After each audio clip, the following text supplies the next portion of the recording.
Good afternoon, wonderful people. This is Governance and Style with Otumfour.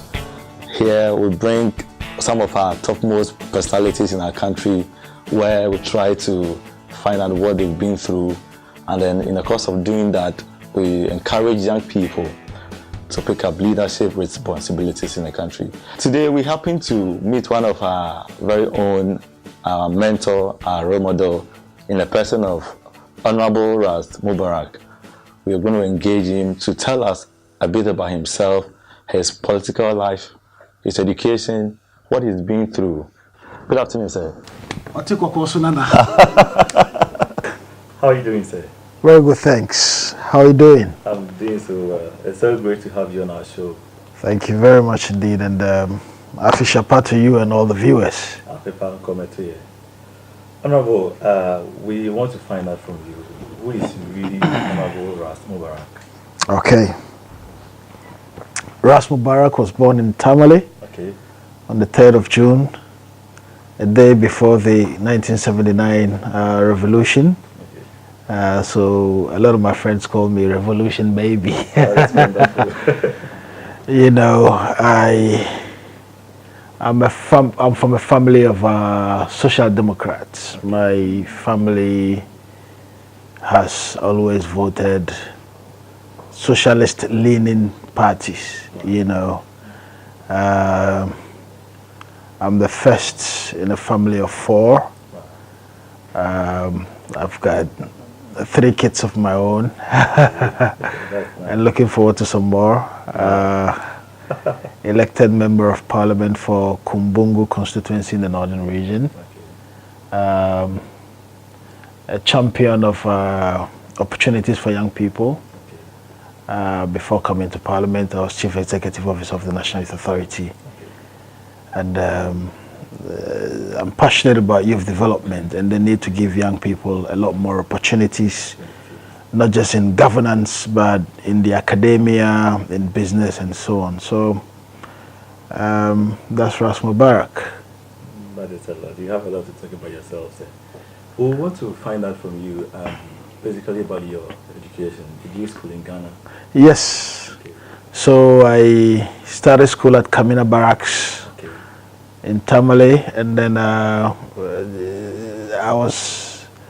my parents always say I was headstrong, so they moved me away from Tamale to Kumasi, where I continued my education. So I'm also Otumfour now.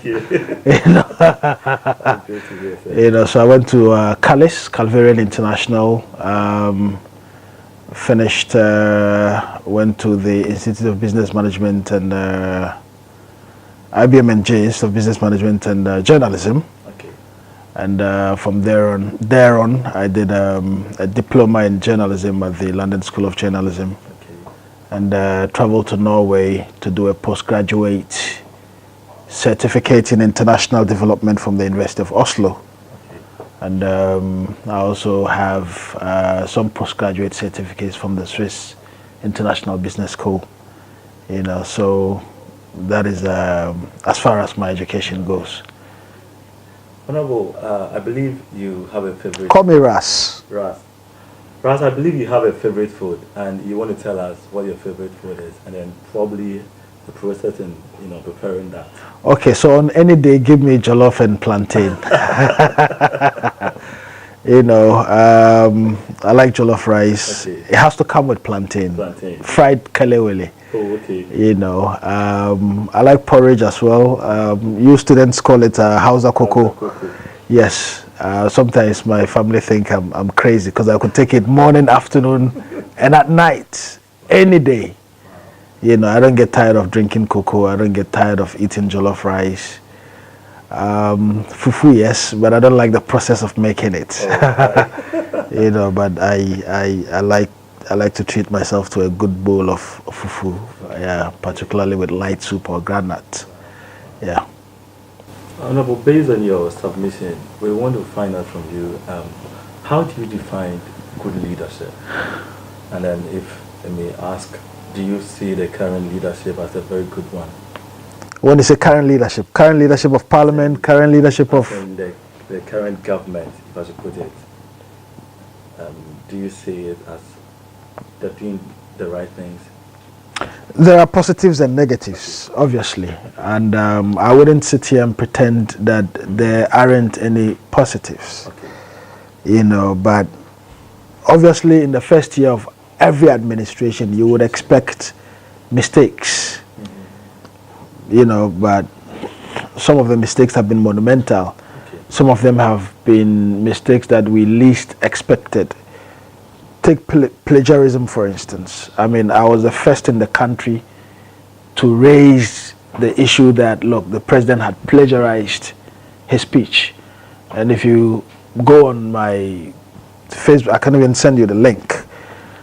I was at the Independence Square when the speech was being made, and as I was listening, I've read a lot of speeches, and you know, very often I would read about memoirs and speeches. So it clicked that no, I've seen these lines somewhere. You know, so I quickly Googled, and then they popped up. Okay. And so I put it on Twitter and Facebook that, look, the president touched on the right notes, but sadly it was a potpourri, it was a collection of stolen speeches. You know, so I didn't expect that, you know, first day at work. Some various other mistakes. But yes, if you look at the president's body language, I mean, he exudes a lot of confidence. He's spoken language that would resonate well with me. Ghana beyond aid. I'm a socialist. I do not think that we should be begging for resources. So when he talks like that, it resonates with me. It sits well with me. But beyond the rhetoric, beyond the talk, there are things that I want to see. So do you think our leaders have failed? It's leadership, but it's also the citizens. Okay.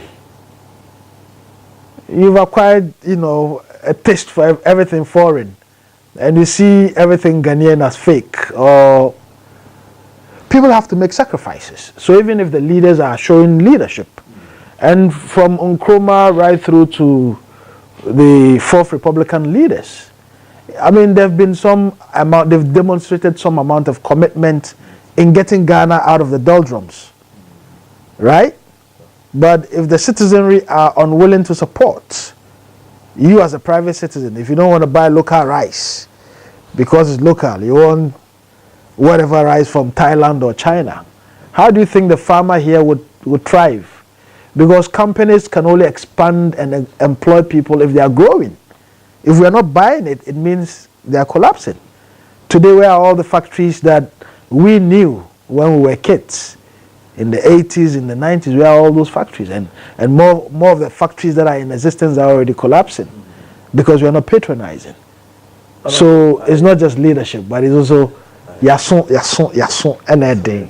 Honorable, it's very true. What you're saying is very true, but I want to say that, don't you think when it comes to branding, Ghanaians are not doing so well? That is why a Ghanaian would rather want to buy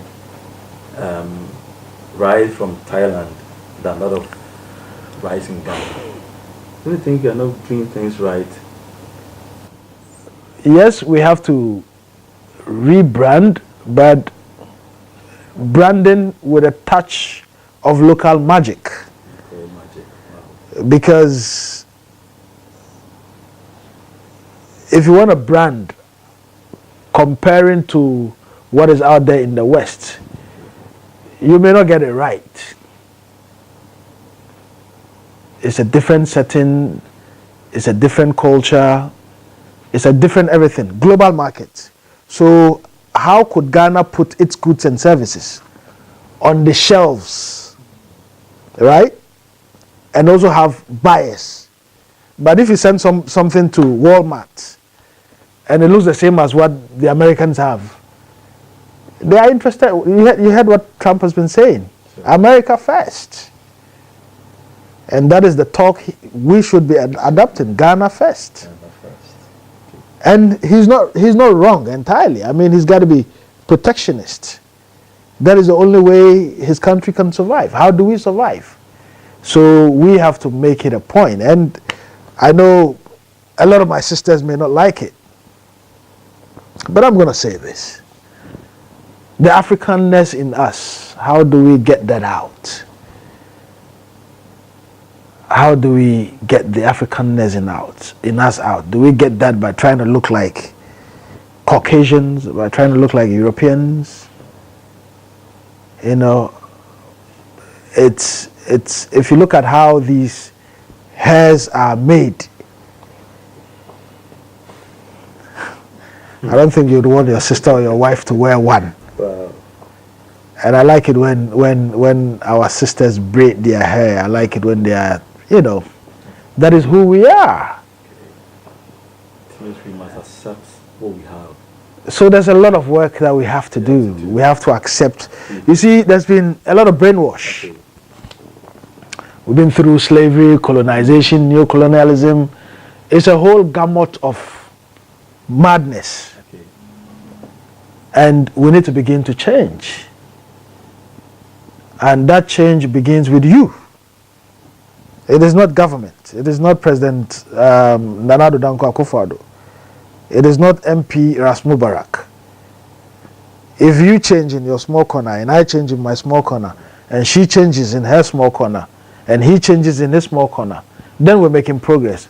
But if you say, oh, I'm buying, we are where we are. And after 60 years, we're stuck blaming government for everything. Government can't solve all our problems. And that is why, even when it comes to employment, I believe that we got to do things that would make sure that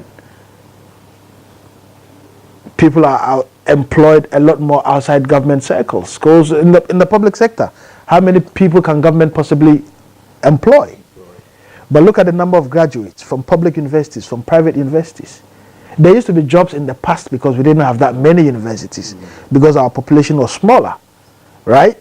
And today you have 30, 40 universities and institutions of higher learning, and they are churning out graduates. Where are all of them going? You don't have factories. So the growth in setting up universities has to commiserate with setting up factories. Honorable, we all know that the Abdulkaman constituency has been held by the MPP over the years. Don't you think that is the reason why you couldn't, you went to your current constituency? No. If I hadn't gone to Kumbungu and had run in 2016, I would have won that seat. You know, yes, indeed, the MPP has held it since 1992. Okay. No seat in the country is exclusively for any one party. Things change. Okay. You know, and if MPs are not responding to the needs of the people, if they are not visible, if they are not championing their causes, then clearly something ought to change. I moved to Kumbungu because of the growing calls by my people to come back home and serve. And for me, politics is public service. Okay. Right? It was an opportunity to serve. I lived in Ablikumanov, and that's why I stood in Ablikumanov. But I'm also from Kumbung, and that is why when the calls grew louder, I responded to those calls, you know, and I'm happy I did, because if you look at the enormity of challenges over there, it will require for somebody who is committed to alleviating, to ameliorating, to taking away the suffering of the people, you know, and I'm passionate about what I'm doing for them and being a champion for their causes. Honorable, Parliament is a nice place to be. And so how's it feeling like you being in Parliament? It is a whole university. Wow. You know, and no amount of period spent in the university would give you the set of, there's always something new you would have to learn. Our Bibles, or our books, reference points are the Constitution and the standing orders of Parliament. Okay. And there's always something new. I spent considerable amount of time reading about British politicians and the British parliamentary system. I'm currently reading a book called The Cabinet Office from 1916 to 2016 on how the Cabinet Office of the UK conducted. So I had fair ideas of how parliamentary procedures work, and it actually helped me in transitioning from somebody who hasn't been to Parliament to somebody who's in Parliament. I understood the whole framework, and it gave me that confidence to. I think I was the first new MP who even made a statement on the floor of Parliament. Wow. First new MP who asked a question on the floor, and I've asked some of the most questions and made several statements on the floor of Parliament. That is because I spent years, watching people who do it and observing and learning, because there are two ways of learning, either by reading or by observing people who do it. So it kind of gave me the strength to find my bearing, but there's always something new that comes up, and it's quite exciting. Great. Yeah. Ras, the NDC is in your position now. Yes, we are, but we're coming back in 2020. Yeah, so Look out. What are the chances of you coming back in 2020? Great. If we don't shoot ourselves in the foot, I would say 2020 we would be back in government, and I say so with a lot of confidence. That is because we are beginning to see the current government wobble. We are beginning to see broken promise after broken promise. They told us they had the men, but clearly they don't have the men and women. We thought we could make some savings. 110 ministers. Even India, with its population, doesn't have 110 ministers. The UK, with its population, doesn't have 110 ministers. So you need efficiency. Okay. Efficiency. In the public service, because every minister is entitled to a vehicle. He's got house help allowance, cook allowance, security, the whole gamut of running public office. So you need lean governments to be able to make some savings. Okay. And those savings would have to go into essential services. Imagine if there were cuts in number of ministers, okay, to say 70. The rest of the money could have gone to augment what is already going to free SHS. We are for free education, and I'm even for free university education. Wow.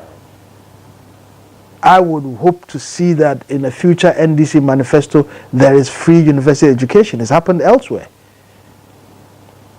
But you need to put in place the building blocks. You can't start running when you are age 0. That's not possible. That's not possible. You definitely would have problems. So I think they should take their time. And there's absolutely nothing wrong in saying, oh, sorry, you got it wrong. That is what humility in public service is all about. If you get it wrong, you should be able to accept your wrongdoing, apologize to the people, and the people would understand. Ghanaians are willing to support, but they would only support if they understand what they're doing and if they know you are showing enough remorse. But if you're saying all is well and dandy, then obviously you wouldn't get the support of Ghanaians. And I think the way free SHS is being implemented is the wrong way, and we were just lucky that the kids were going on vacation just at the heat of the outbreak of meningitis, because we would have had serious problems, So I'm confident we're coming back. We have to unite. When I say we, the NDC has to unite. We need to keep the government on its toes. Currently, we're doing well in Parliament. If you're not careful, you might even think the numbers are 50-50. But that is what opposition is all about, is to be able to put government on its toes. So we will get there. That's great. Honorable, we want to find out your aspirations and then your motivation. What keeps you going? The desire to uplift people. Okay. I am a restless soul, and as long as people live in poverty, as long as people don't have good drinking water, those are the things that keep me awake at night. Okay. You know, how can I make the lives of my constituents better? What can I do? Which door do I have to knock on to get some scholarship for some students from my area? Okay. You know, these are the things that keep me on, and you know, we all can do our best. Okay. There's much blessing in giving than in receiving. You know, so I get very restless when I see women going through suffering. You know, when women have to trek long distances to fetch water or to grind food. And these are the things that inspire me to keep going and not to give up. Wow. Honorable, we've had quite a very interesting time. And we want to know finally from you, what are your hobbies? What do you do when you're not in Parliament? I used to play football, like I never even knew I was going to be. First of all, when I was growing up, I played football at the coach level, so I thought I was going to play for Starlets. Okay. And those were the Odati Lamte and Co were our seniors, you know. We got inspired, and I got a bad injury, so I stopped playing football. And then in 98, 99, I wanted to enlist in the military. And then they told me I was too short to enlist in the military. But now, I feel my day is made when I finish reading a book. Okay. And when I'm bored, I just drive. Wow. You know, like I could drive non-stop, like just drive. Wow. You know, it clears my mind. You know, I'm able to see a lot. Okay. And to say, wow, I thank God. When I drive, I get so inspired. I get so renewed. You know, I'm able to look out the window. You know, I'm able to, and I talk to a lot of the boys in traffic. I talk to a lot of them. Some of them even give me their CVs, and you'll be shocked that some of them are graduates. Like university graduates, they've done 4 years at the university, and they are selling dog chain or something in the street, you know, just to put body and soul together. You know, I keep telling them, look, not to give up. You have to keep knocking on doors, keep knocking until it opens. And I believe that all the youth who are watching us, particularly students, you know, have enormous potential. And sometimes I don't believe that you have to know somebody to get a break. I didn't know anybody when I got my first break. And when I got my second break, I didn't know anybody. It wasn't a relative or a family member or a friend. You know, it's just the perseverance and God. Because we think that, oh, we are knowledgeable, and for that matter, our knowledge alone can open doors. It can't. I don't know about you, but I'm a man of faith. And I believe that I have to work so hard because it rests with me. But I have to pray so hard because also, if God doesn't say yes, it cannot be possible. My strength and my hard work would not make it. So the two go hand in hand. You pray hard, you work hard, and God willing, you know, He would make a way. I'm sure very soon the Muslim Council will make you the chief imam. I'm not there yet. But I tell you what, if I weren't a politician, Okay. because I think probably when I'm retiring, I probably will retire a preacher. Seriously. Okay. You know, I probably will retire a preacher. Wow. Yeah. Great. Thank you so much, Honorable. Nana, It's great having you. thank you very much. Thank you so much. But you haven't told us why you're called Otumfour.